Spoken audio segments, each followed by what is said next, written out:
Nous allons pouvoir accueillir notre 7e candidate. Il s'agit de Jade Maycock.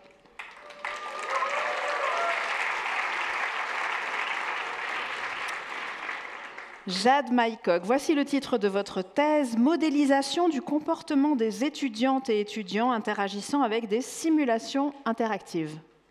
Il va falloir nous expliquer tout ça. Heureusement, vous avez 180 secondes pour le faire. Ça tombe bien. 180, merci. C'est une thèse que vous avez faite sous la direction du professeur Tania Kayser au laboratoire d'intelligence artificielle pour l'éducation. Êtes-vous prête, Jade? Allons-y. Alors, allez-y.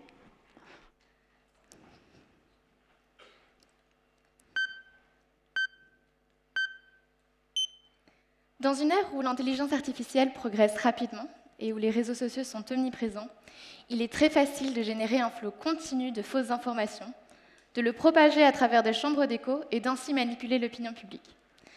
Dès lors, de grands consensus scientifiques tels que l'héliocentrisme, le réchauffement climatique, l'existence du sexisme en informatique sont considérés comme opinions par une partie de la population.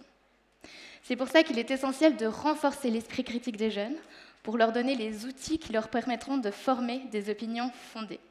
Et pour ça, il est crucial de repenser la façon dont on enseigne les sciences et particulièrement dont on enseigne la méthode scientifique.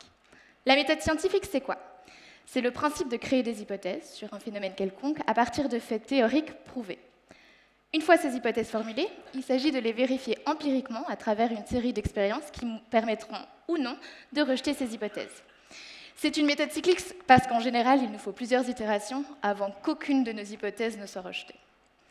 Alors, comment enseigne-t-on cette méthode scientifique? Revenons un peu en arrière. Pour apprendre un phénomène, tel que l'absorbance d'un laser à travers une solution, on vous a sûrement montré et expliqué une équation que vous avez peut-être retenue, et ensuite appliquée dans des exercices, des contrôles, des tests, etc.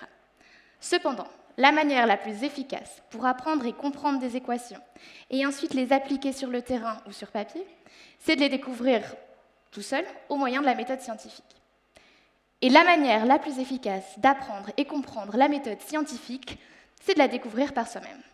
Et c'est là que ça devient un peu tordu, parce que pendant ma thèse, j'ai donc dû apprendre à quelqu'un, à apprendre quelque chose pour que potentiellement cette personne apprenne quelque chose d'autre plus tard.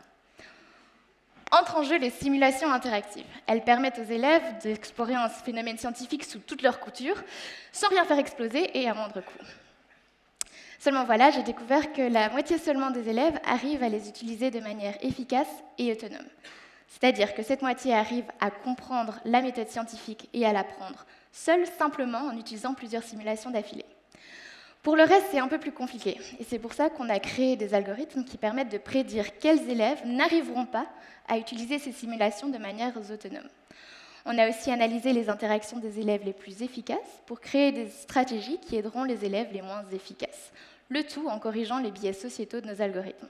Car n'oublions pas que l'école est le premier terrain de jeu des discriminations qui malheureusement sont à la source souvent de ce flot continu de fausses informations.